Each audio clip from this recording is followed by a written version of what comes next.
Strength training principle number 6, sets and reps. Now, rep is short for repetition. Repetition is basically one lift of an exercise. It's raising a weight, it's doing a bench press, doing a leg extension. Just one movement is one repetition. You usually want to do somewhere between 6 and like 15 or 20 repetitions. And that's another thing with variety. You don't want to always do the same number of repetitions. You want to kind of change it up a little bit. Sometimes do lower reps, sometimes do higher reps. And then one set is one grouping of repetitions. So say you did 2 sets of an exercise. That means you've done maybe 10 repetitions. That's one set. You take a break, you come back, you do another 10 repetitions. That's another set. So you've done 2 sets of 10 reps or repetitions. So when you do this, you may want to start with a little bit of a lighter weight first. You're not that conditioned if you haven't been training. And your body, there's an inverse relationship between intensity and duration. You want to kind of keep the intensity a little bit lower and maybe do a little bit more initially, just to get your body used to the movement. You don't want to pile on the weight and do a high weight, low rep set. You don't want to put on twice the weight you can handle and only do 4 repetitions. Maybe do 10 or 12 to start with, maybe even 15. Then as you get stronger, sometimes you can do sets of lower numbers, like 6 to 8. Once in a while, you can throw in a real shocker and do like a Eccentric set, really lightweight, and do like 100 repetitions. But the key is just keeping a variety to the repetitions. It's not having a target number per se either. You don't want to just shoot for 15 reps and stop when you get there. You want to get to the point where it's basically almost impossible for you to move it, and that's when you stop, as long as you can safely and carefully do that. As far as sets go, there's really not that much reason to do a lot of sets. Like if you do 3 sets of an exercise, if I do 3 sets of bench press, I'm not necessarily going to get 3 times the benefit. Most of the benefit comes from the first set. Almost tricked you. So it comes from the first set, and that's why this whole menu system, if you just did those 7 exercises, 1 set of each, you're going to get most of the benefit. If you have time, you want to do additional sets or do like a warm-up set and then a heavier set, that's fine with me too. But the key is just keep changing it up, keep doing different things. That's it for sets and reps. On to the next. Strength training principle number 7, machine setup. Now, each of the 21 exercises I'm going to show you through the course of this DVD does have its best biomechanical position, a position to reduce your risk of injury and also give you the most strength and the most results. However, you may not have the exact equipment that I'm going to show you. So I'm going to show you how machines may vary, and you can set up machines and adjust the program accordingly, depending on what equipment your facility has. Now, this machine, a compound row, it's a pulling exercise for the back biceps and the back of the shoulders. I'm going to show you this on pull day, this exact machine. But I'm going to show you here 2 different versions just so you can adjust it if you need to.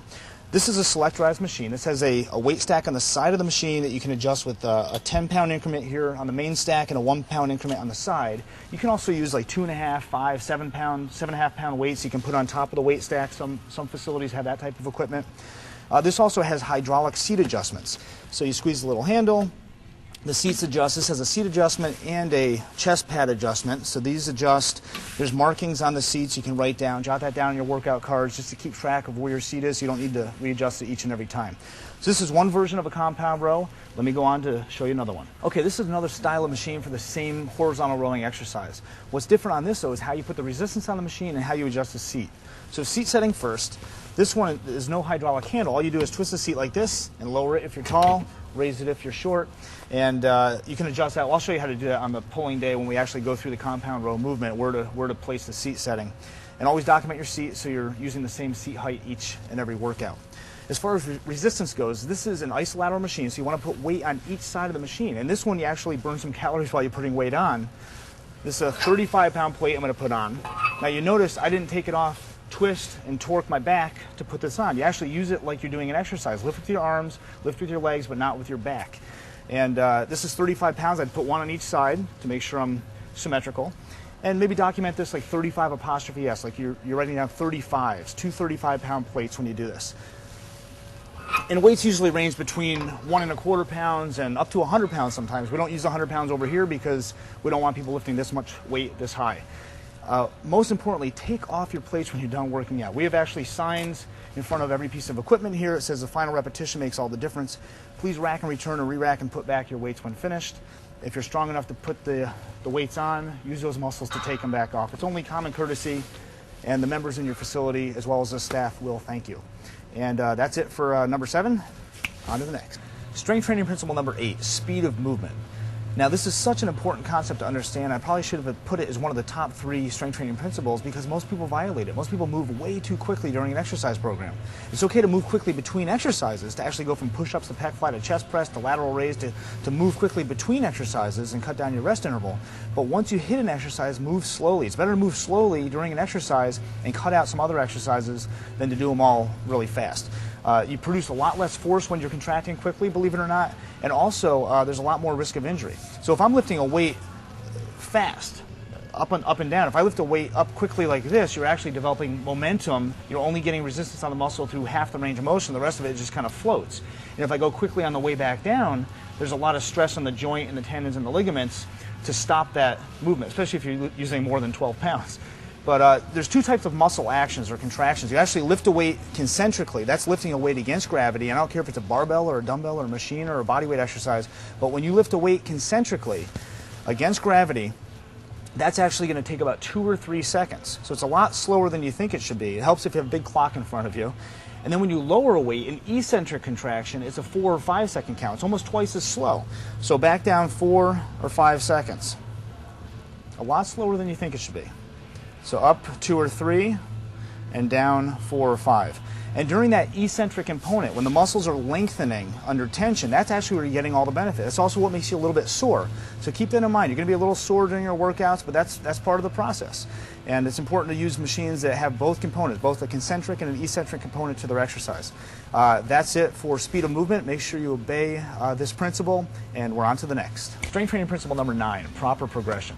Now, one of the most fundamental goals of strength training is to increase your strength. And as soon as you're strong enough to properly perform in good form a given number of repetitions for an exercise, it's time to increase the resistance, to challenge your body a little bit more so it can continue to get stronger and bigger and more developed and more toned and with a higher metabolism. So if I could do 80 pounds, say, for 15 repetitions on this exercise, and that was my goal, 15 repetitions, I'd want to increase it for the next workout by maybe 5 or 10%. So either I would do 84 pounds or 88 pounds. So if I want to really challenge myself, I can go up by 10%, 88 pounds. If it doesn't have a 1 pound increment, you could go to 90 or you could put the little plates on top. But a 10% increase, I might only be able to do 11 repetitions or 12 repetitions during the next workout, and I'd want to stay at that weight until I could build myself back up. Now, there's different ways of adding variety to your workout with challenging yourself with different low repetition sets and high repetition sets.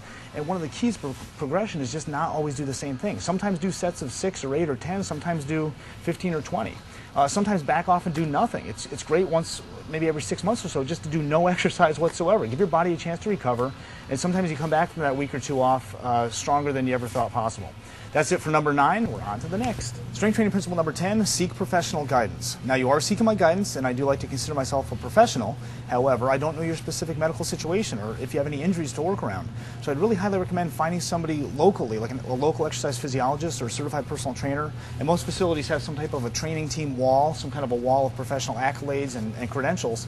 And find somebody you trust and somebody that you have a little bit of faith in that can help apply these principles from the DVD to your specific situation. Also, everything on the Training Tricks menu here, there's been a lot of information I've gone through. It's all on our website, healthyintroductions.com. Everything verbally that I've stated is there in writing. And that's it for Training Tricks. On to the rest of the DVD.